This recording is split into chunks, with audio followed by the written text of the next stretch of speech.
Hi, this is Lanie Ramos. I am here to discuss about sound devices used in poetry. At the end of my discussion, you are expected to identify the sound devices used in poetry. Now, speaking about sound devices, young learners might wonder or might make mistakes in understanding about sound devices. They might be thinking of the other way around, which is ironic. Let me explain to you this way to make it simple and understandable to our young learners. Just like in a musical composition, a composer uses different musical notes varying from low and high pitches and carefully arranges them to create a very nice melody, rhythm, and all that. The same thing in poetry. Poets used sound devices to create musical effect to their writings. It is basically playing with words, making the right choice of words, and skillfully use them to add color, beauty, sound, and musical effect of the text in such a way to evoke emotional response in readers, develop strong visual imagination of the readers, and also intensifying or reinforcing the mood and tone of the text. Right?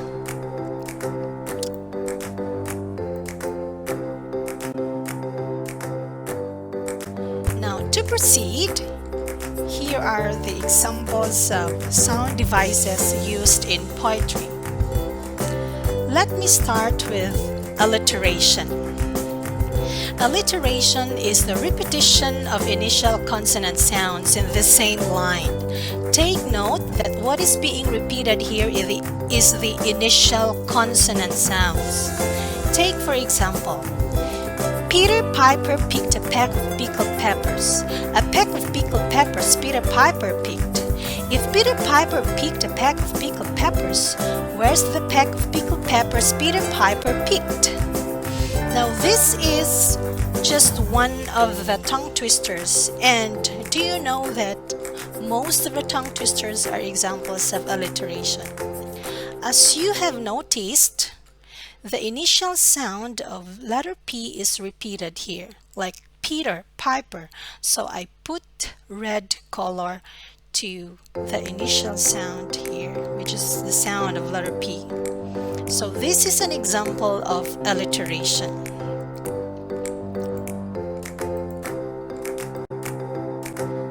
Next, we have rhyme.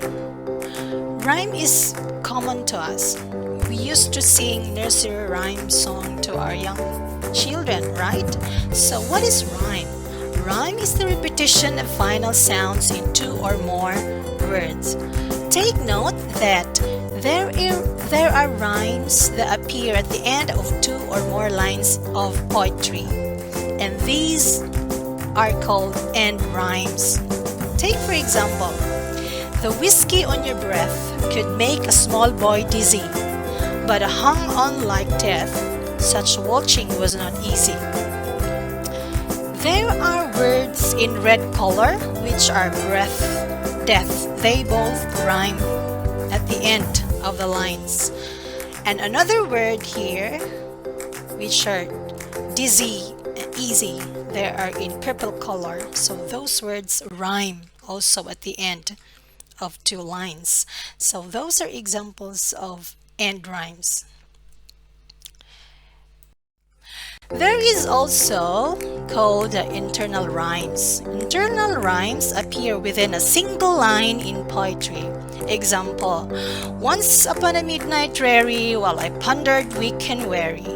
So the words in purple color, which are dreary, weary, rhymes, and they both appear within a single line.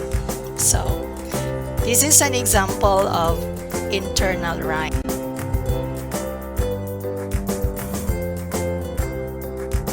Now let's proceed to another sound device, which is assonance. Assonance is a repetition of vowel sounds within words or syllables in the same line. Again, what is being repeated here is the vowel sounds. Take for example, hear the mellow wedding bells, golden bells. What vowel sound is repeated here?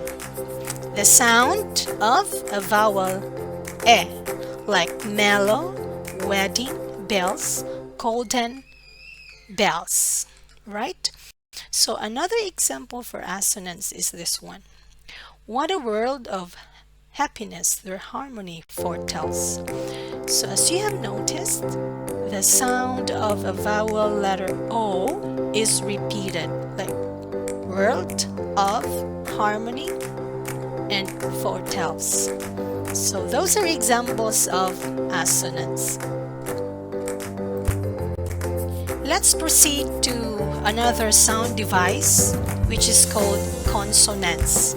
Consonance, from the word consonant, so it's consonant. We will think of consonant. It is the repetition of consonant sounds in the same line. So what is being repeated again is the consonant sound. Take for example this one. Those creepy crawly crabs creep me out. Actually there is consonant blend in this line. A consonant blend. Creepy, crawly, crab, creep. So the consonant blend is repeated. Another example for consonants is this one. Soggy grass on summer days. The consonant sound of consonant S is repeated, as in soggy grass on summer days. Another example is this one. Moment after Mom called for Pam, she mentioned the monkey.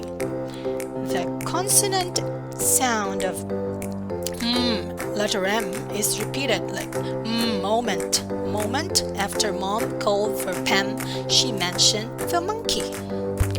Alright. Now to another sound device, which is onomatopoeia. Onomatopoeia refers to the word which imitates the natural sounds of the things. Take note, natural sounds of the things. Example, hiss, roar, buzz, meow, woof, rumble, howl, snap, crack, bump, crash, flap, rattle, splash, moo, oink, tweet, neigh, bah.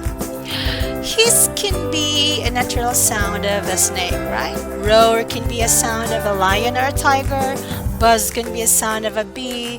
Meow can be a sound of a cat. Moo can be a sound of a cow. Oink can be a sound of a pig.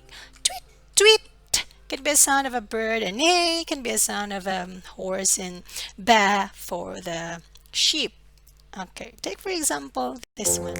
The buzzing bee flew away. What is onomatopoeia here? The word buzzing is an example of onomatopoeia, because it imitates the natural sound of a bee. Second example, the sack fell into the river with a splash. Splash here is an example of onomatopoeia because it imitates the natural sound of a water or river, right? The next one, which is meter. Meter is a unit of rhythm in poetry, which is the pattern of the beats. What is meter? Meter is the regular patterns of stresses found in many poems and songs. What about rhythm? Rhythm is the sound pattern created by stressed and unstressed syllables. Take for example of this excerpt, which I took from a poem entitled Trees by Joyce Kilmer, if I'm not mistaken. And here it goes. I think that I shall never see a poem lovely as a tree. As you have noticed, there are words or syllables in red color. So we will put stress on that word as we'll read them. Like, I think that I shall never see a poem lovely as a tree. So as you have noticed, the pattern of stresses is is regular. So we can say that there is meter in these lines. What about rhythm?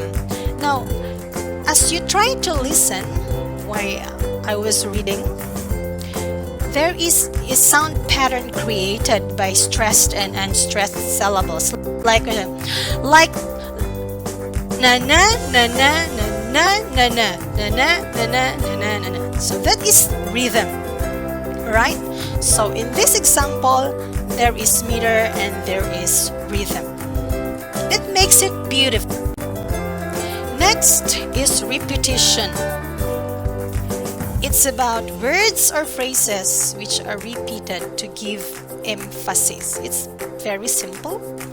Take for example, to the swinging and the ringing of the bells, bells, bells, of the bells, bells, bells, bells, bells, bells. The word is repeated. Now in these lines, the word bells is repeated 3 times, and the second line, the next line is repeated 4 times. So this is an example of repetition. Words, or it can be phrases, which are repeated just to give emphasis.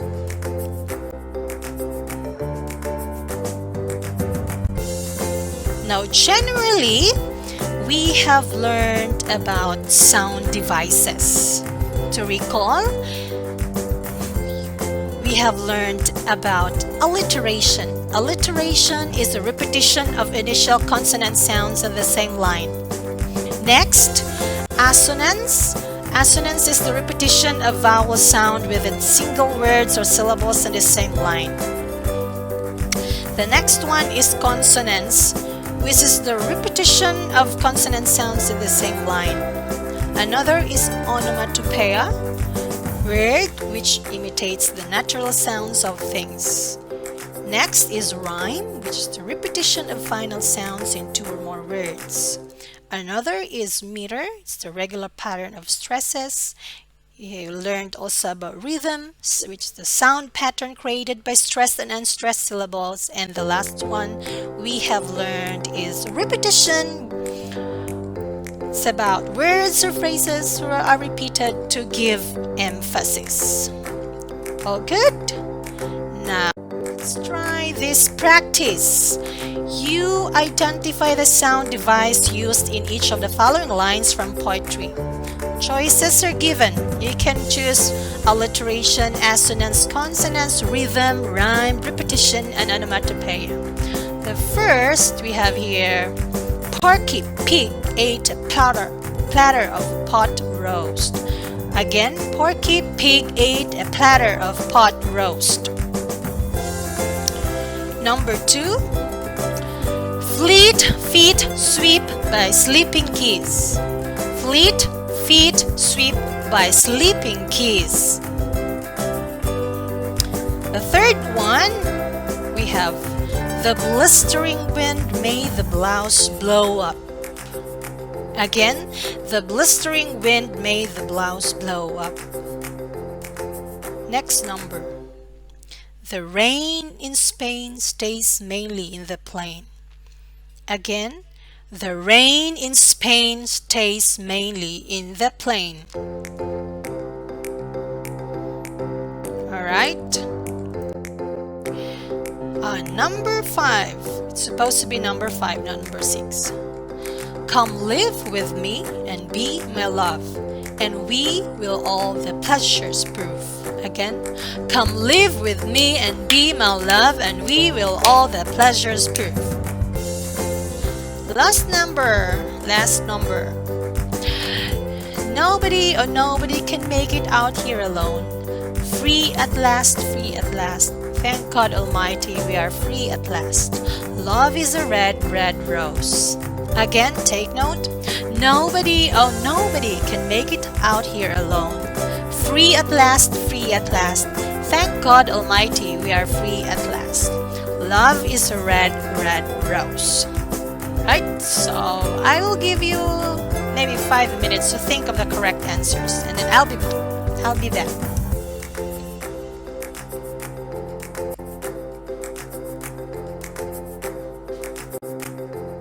So here are the answers to practice. Number 1 is alliteration. Number 2, assonance. Number 3, consonants. Number 4, rhyme. Number 5, actually there are 2 answers, meter and rhythm. The number 6 is repetition. I'm hoping that you got a perfect score of 6. Now, for the teachers to utilize this slide, I want to leave this assessment for you if you like. So, as you can see, as it appears on the screen. So that's for assessments. And now for the assignment, you can let your students read the poem entitled The Bells by Edgar Allan Poe and notice the sound devices used, then prepare to recite the poem in class.